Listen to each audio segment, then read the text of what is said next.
Muchas bendiciones, hermanos de Iglesia Camino Restauración. Un gusto poder saludarles en este día y en la instancia que tienen de ver este video. Damos gracias al Señor por lo que ha sido este tiempo de pandemia, donde aún así, a pesar de la distancia, a pesar de las dificultades, nos hemos podido reunir nuevamente. Y es por esa razón que les damos la bienvenida y les invitamos a compartir un tiempo junto a la palabra del Señor. Y para ello vamos a comenzar con una breve oración. Le invito a cerrar sus ojos ahí, que podamos hablar al Señor. Padre, te damos gracias por esta instancia que nos das de compartir y de reflexionar y de entender profundamente lo que es tu palabra. Bendice a nuestros amigos que están en sintonía viendo este video. Bendice también a nuestros amigos que quizás no lo van a ver ahora en directo, pero sí lo van a ver en la medida de que las horas y el tiempo lo permitan. Y también, Señor, aprovechamos de orar brevemente por lo que está aconteciendo con los hermanos y con las familias en el sector de Quilpué. Señor, oramos por todas las personas que están siendo afectadas en este momento. Padre, y pedimos que tu bendición, que también tu consuelo y que tu restauración pueda llegar a aquellos que no te conocen. En el nombre de Jesús. Amén.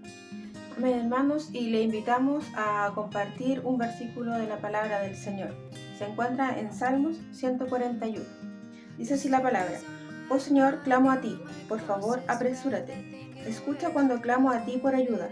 Acepta como incienso la oración que te ofrezco, y mis manos levantadas como una ofrenda vespertina. Toma control de lo que digo, oh Señor, y guarda mis labios. No permitas que me deslice hacia el mal, ni que me involucre en actos perversos. No me dejes participar de los manjares de quienes hacen lo malo.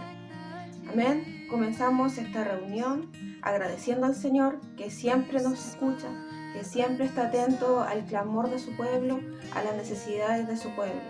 Y también nosotros, en respuesta, le decimos al Señor: líbranos del mal, no nos dejes caer en tentación, bendícenos, Señor, en este día, en esta semana. Amén.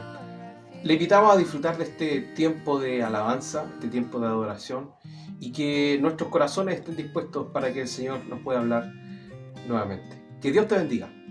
Chao, chao.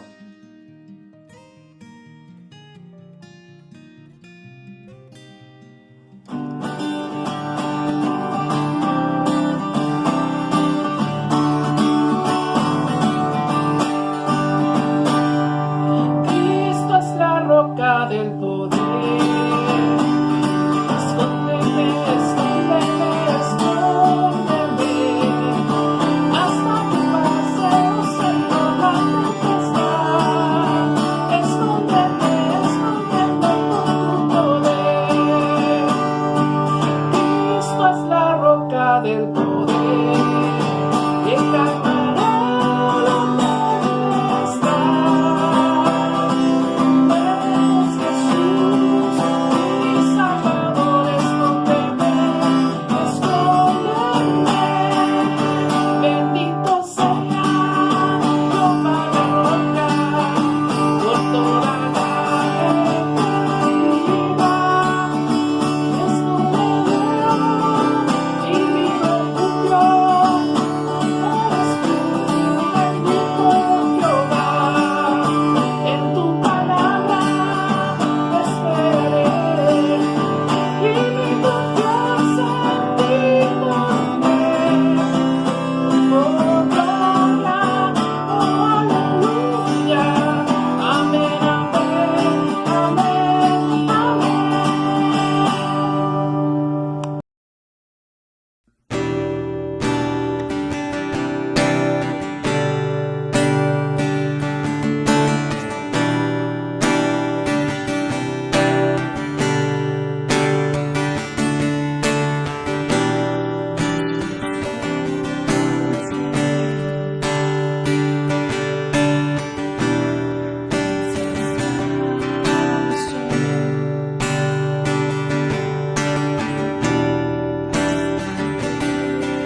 fuimos alcanzados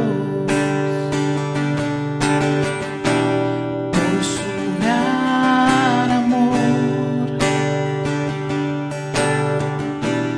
Con brazos abiertos nos recibe hoy.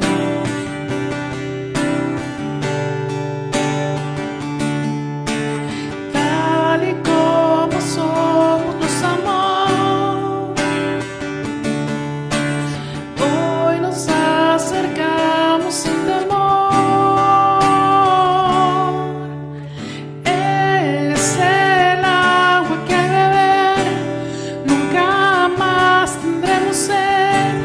Jesucristo basta, Jesucristo basta. Mi castigo recibió y su herencia me entregó. Jesucristo basta, Jesucristo basta.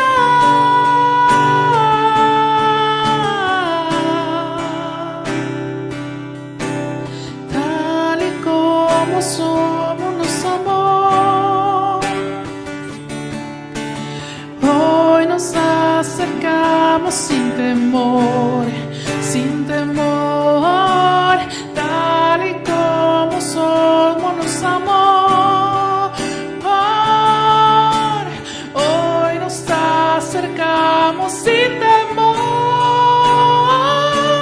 Y Él es el agua que al beber nunca más tendremos sed.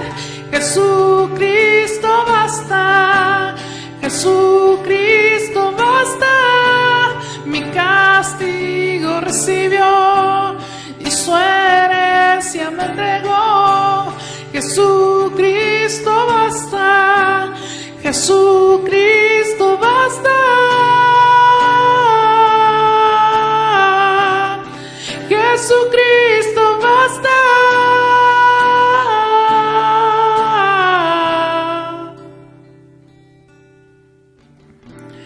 Ahora hay un futuro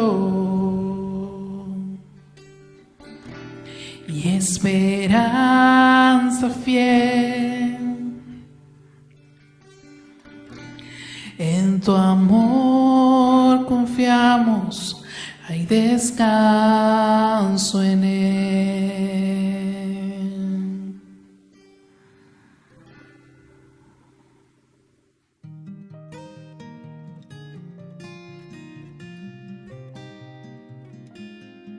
Un afectuoso saludo a la Iglesia Camino de Restauración.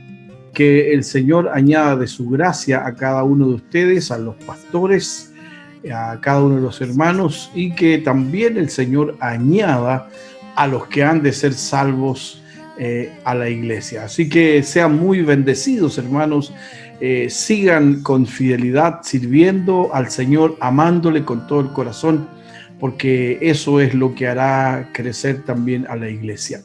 Quiero compartir con ustedes una palabra del Señor y quiero que me acompañen en la lectura bíblica en el libro de Apocalipsis, en el capítulo 2, desde el versículo 1 al 7, vamos a tener la lectura bíblica. Voy a leer en la versión NTV. Si usted tiene una versión Reina Valera, no hay problema. Yo voy a leer la versión NTV, que es una paráfrasis de la versión Reina Valera. Dice así la palabra del Señor. Escribe esta carta al ángel de la iglesia de Éfeso. Este es el mensaje de aquel que tiene las 7 estrellas en la mano derecha, del que camina en medio de los 7 candeleros de oro. Yo sé todo lo que haces. He visto tu arduo trabajo y tu paciencia con perseverancia. Sé que no toleras a la gente malvada. Has puesto a prueba las pretensiones de esos que dicen ser apóstoles, pero no lo son. Has descubierto que son mentirosos. Has sufrido por mi nombre, con paciencia, sin darte por vencido. Pero tengo una queja en tu contra. No me amas a mí, ni se aman entre ustedes como al principio. Mira hasta dónde has caído. Vuélvete a mí y haz las obras que hacías al principio. Si no te arrepientes, vendré y quitaré tu candelabro de su lugar entre las iglesias. Pero tienes esto a tu favor: odias las obras malvadas de los nicolaitas, al igual que yo. Todo el que tenga oídos para oír debe escuchar al Espíritu y entender lo que Él dice a las iglesias. A todos los que salgan vencedores, les daré del fruto del árbol de la vida que está en el paraíso de Dios. Amén. Antiguamente, hermanos, se usaba mucho la comunicación por carta. De hecho, los mensajes escritos eran los que se comunicaban, cómo se comunicaban las personas, y también esta comunicación tardaba meses. Había que armarse de paciencia, y algunas comunicaciones, de estos mensajes eran agradables, buenas noticias, y otros no eran tan agradables, no traían buenas noticias. En el tiempo de los apóstoles, las cartas fueron las que llevaron el mensaje de Dios que iba a quedar ahí en la iglesia para poder tener un fundamento verdadero de la fe. El libro de Apocalipsis en particular comienza con 7 cartas enviadas por el Señor Jesús a las iglesias que Él ama. Las iglesias de Asia Menor son los destinatarios de estas 7 cartas. Bueno, el libro de Apocalipsis está lleno de elementos simbólicos que están sujetos a diferentes interpretaciones, pero claramente contiene un material que es inspirador. Estas 7 cartas fueron escritas por el Señor Jesucristo a la iglesia del Asia Menor. Y nosotros vamos a ver la carta que el Señor envió a la iglesia de Éfeso, una de las iglesias importantes de esa región del Asia Menor. Y para poder entender y poder extraer para nuestra vida el mensaje o el significado del mensaje que el Señor envió a la iglesia de Éfeso en el siglo I, vamos a basarnos en 4 preguntas. Y con estas 4 preguntas vamos a contestar y vamos a ver cómo es que Dios está relacionándose con la iglesia en ese tiempo, cómo el Señor Jesús está acercándose a la iglesia en ese momento y cómo el Señor se acerca también a la iglesia en el día de hoy, porque debemos recordar que la iglesia le pertenece al Señor. La primera pregunta es: ¿quién es Jesús?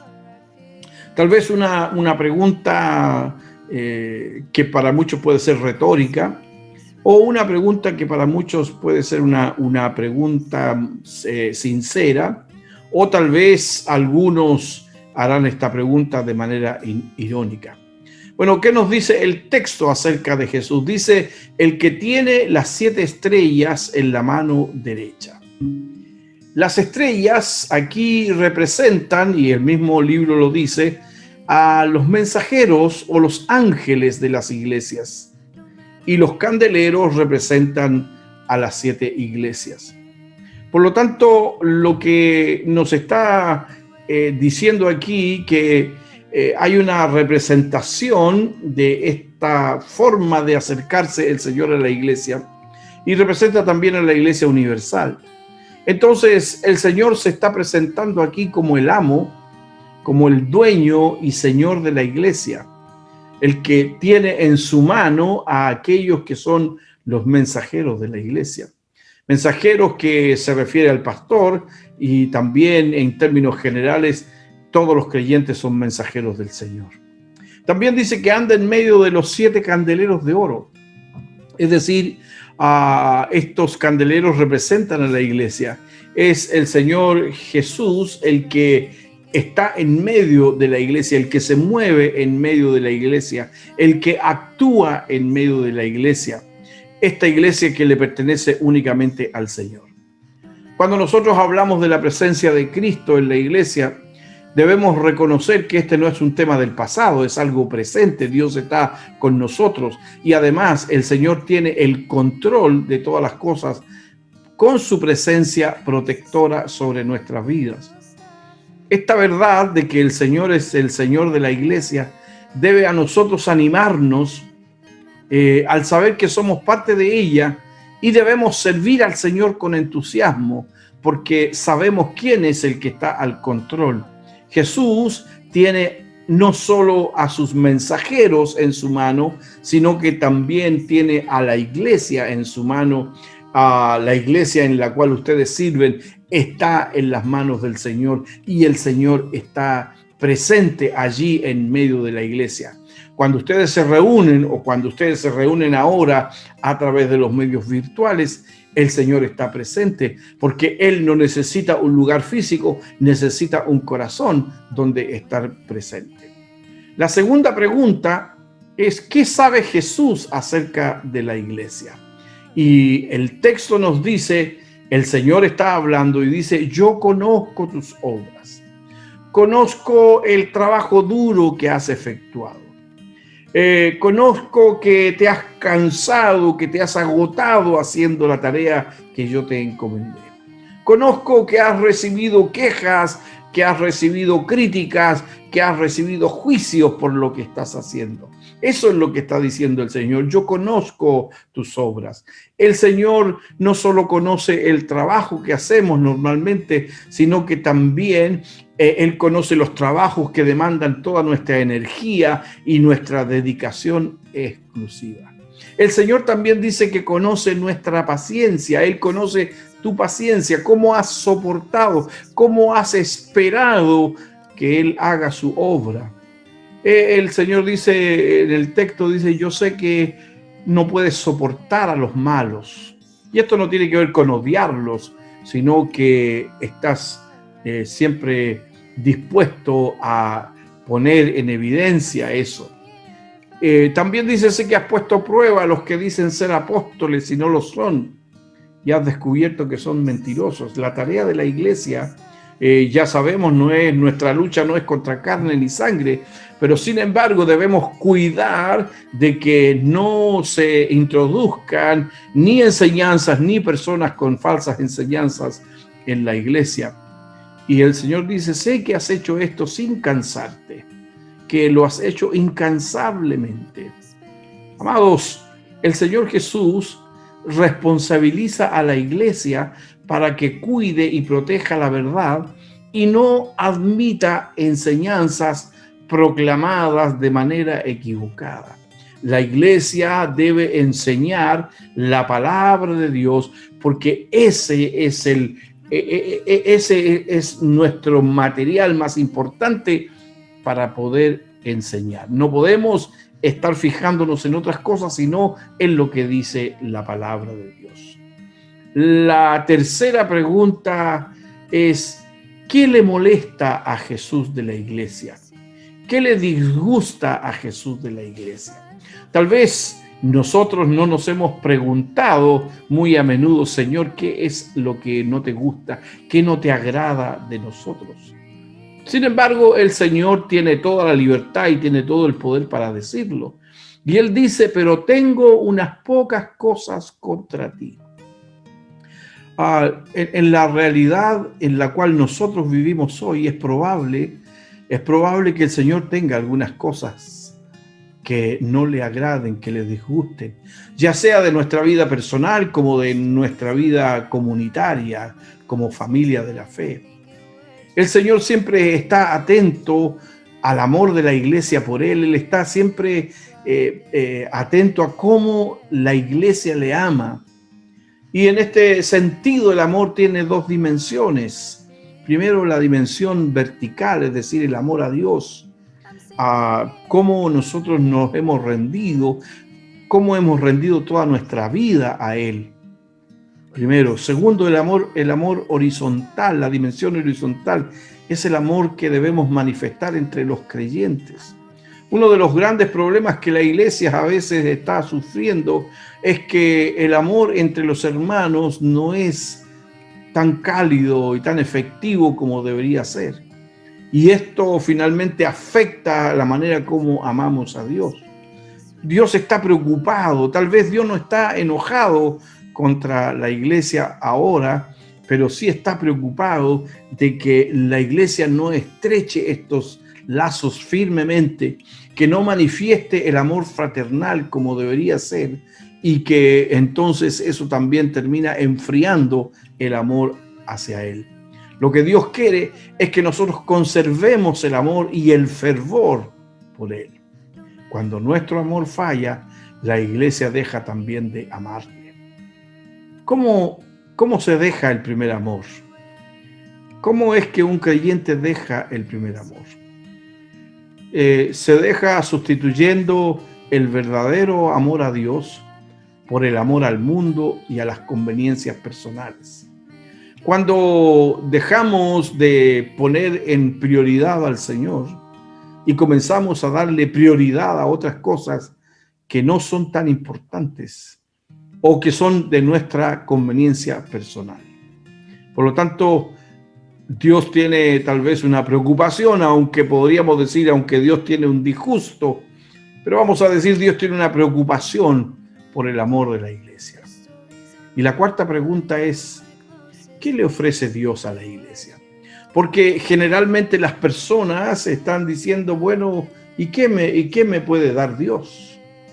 En realidad nosotros llegamos a Cristo por una profunda necesidad o por una crisis.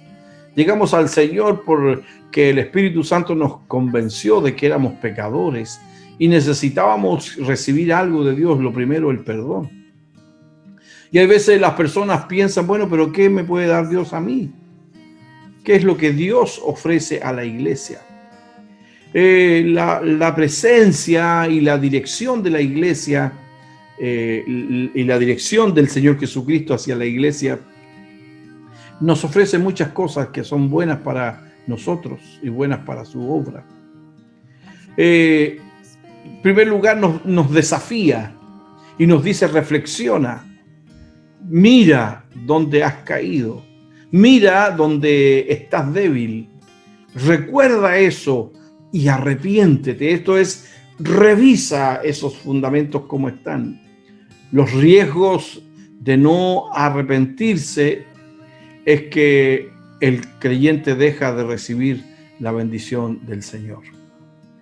Un apropiado reconocimiento por su amor a la verdad. El Señor le ofrece a la iglesia un reconocimiento de cómo la iglesia ama la verdad. Porque le dice, reconozco que aborreces a los nicolaitas, que era una secta que enseñaba falsas enseñanzas. Es decir, Dios reconoce cuando la iglesia ama la verdad.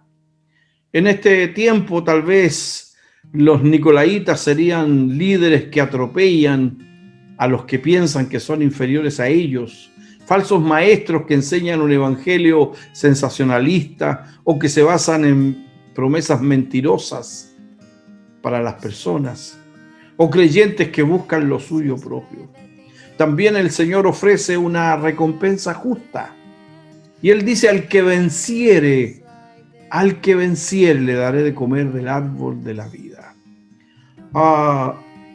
Nosotros podemos reconocer esta palabra que aparece en el libro de Génesis, cuando el hombre pecó, cuando el hombre dejó de creer a la palabra de Dios y desobedeció. Entonces inmediatamente Dios dice, lo saca del huerto y le prohíbe comer del árbol de la vida. Pero ahora la recompensa que viene para el creyente que ama al Señor y que le sirve con fidelidad es que tendremos acceso a todas las bendiciones provistas por Dios. Dios o el Señor Jesucristo es la vida. Si nos apegamos al Señor, recibiremos de todas las bendiciones que provienen de la vida que el Señor da. Por lo tanto, el Señor nos anima con estas preguntas y nos acerca a Él y nos dice entonces qué es lo que nosotros realmente estamos haciendo como iglesia. Hermanos, ¿qué nos diría el Señor Jesús en una carta dirigida a nosotros hoy día o una carta dirigida a la iglesia Camino de Restauración? ¿Qué le diría el Señor a la iglesia? ¿Qué vendría escrito en esa carta? De seguro que habría allí preocupación, críticas y reconocimiento y un llamado a que superemos nuestra vida como creyentes. También como lo fue para la iglesia de Éfeso, ellos reciben este llamado del Señor. El Señor les abre las puertas al arrepentimiento y a la rectificación de todo aquello que no estaba bien. Si nosotros aprovechamos que Dios nos abre las puertas a través del arrepentimiento, vamos a gozar de las más grandes bendiciones espirituales, físicas y materiales que Dios tiene ahora y en la eternidad para cada uno de nosotros. Por lo tanto, mis amados hermanos de la iglesia Camino de Restauración, yo les animo a que sean una iglesia fiel como lo fue la iglesia de Éfeso y que revisemos permanentemente nuestros fundamentos para ver dónde hemos fallado o dónde nos hemos debilitado y arrepentirnos y volver entonces otra vez a caminar por la senda correcta. Que la gracia del Señor esté con cada uno de ustedes, que el Señor les bendiga y les dé fuerza en este nuevo año que comienza para ustedes. Bendiciones, amados hermanos.